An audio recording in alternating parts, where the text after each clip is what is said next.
पाहणार आहोत उपमुख्यमंत्री अजित पवार यांच्याकडून सध्या सभांचा झंझावात सुरू आहे।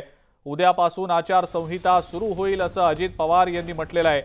त्यामुळे बारामतीकरांनी यापुढे देखील साथ द्यावी, निवडणूक आल्यामुळे दबाव टाकला जाईल असं सुद्धा अजित पवार यांनी शरद पवारांवर टीका करताना म्हटलंय।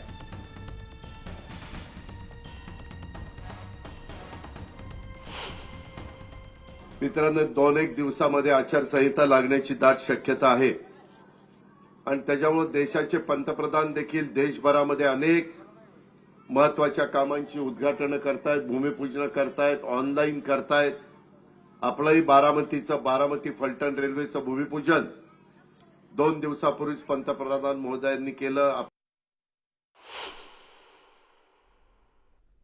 तर आपण पाहिलं उपमुख्यमंत्री अजित पवार यांनी शक्यता व्यक्त केलेली आहे की 2 दिवसात आचारसंहिता लागू शकते आणि त्यामुळे बारामतीकरांनी यापुढे सुद्धा साथ द्यावी असं आवाहन त्यांनी केलेलं आहे।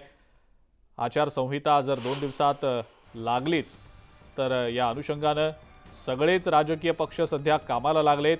अजित पवार देखील खास करून बारामती लोकसभा मतदारसंघामध्ये सभांचा झंझावात सध्या त्यांचा सुरू आहे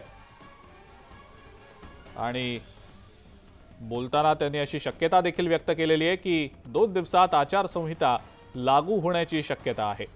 अधिक अपडेट या संदर्भातली आपण जाणून घेऊया। जितेंद्र जाधव आपले प्रतिनिधी आपल्या सोबत आहेत सध्या। जितेंद्र, येत्या 2 दिवसात आचारसंहिता लागू होण्याची शक्यता असल्याचं अजित पवारांनी बोलताना म्हटलेलं आहे। सभांचा झंझावात सध्या त्यांच्या सुरू आहे। जितेंद्र, काय सांगता येईल त्याबद्दल?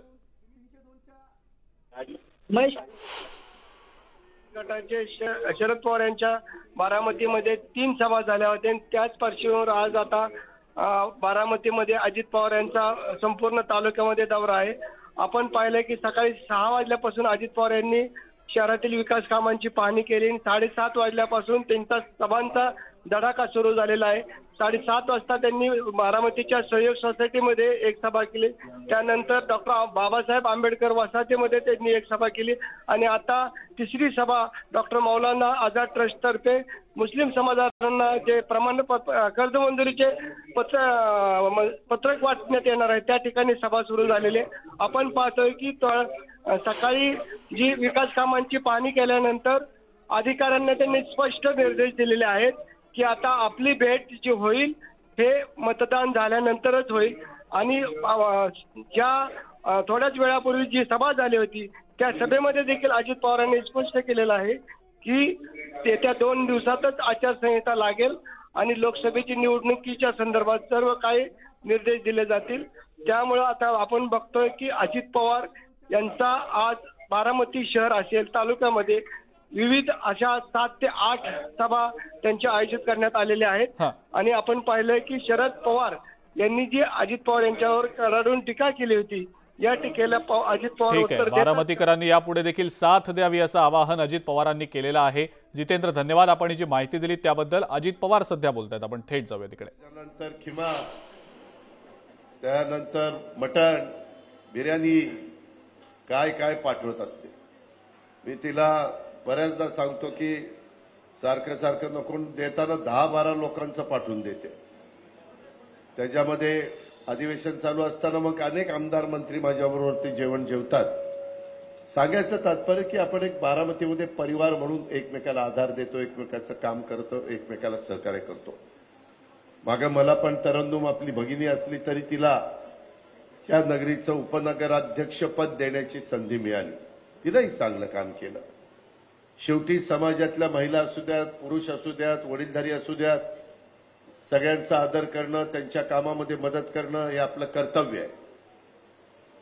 खरोखरीच मगाशी अल्ताफ का कोणी सांगत होतं की आपला इथला शादीखाना इद्रिस नायकवाडी, वसीम बुरान, तुम्ही आलाय तर जाता जाता सहज अल्ताफ त्या दोघांना तिकडनं घेऊन जा।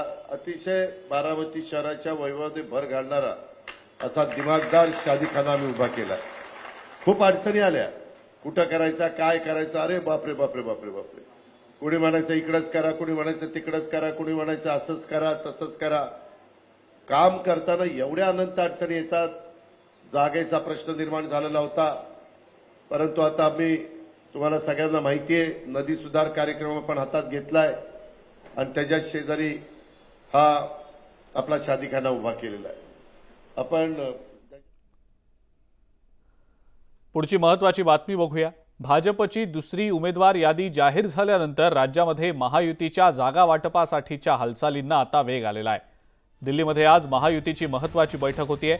या बैठकीला मुख्यमंत्री एकनाथ शिंदे आणि दोन्ही उपमुख्यमंत्री म्हणजे उपमुख्यमंत्री देवेंद्र फडणवीस आणि अजित पवार उपस्थित राहणार आहेत। त्यामुळे आजच्या बैठकीत जागा वाटप निश्चित होणार असल्याची चर्चा आता सुरू आहे।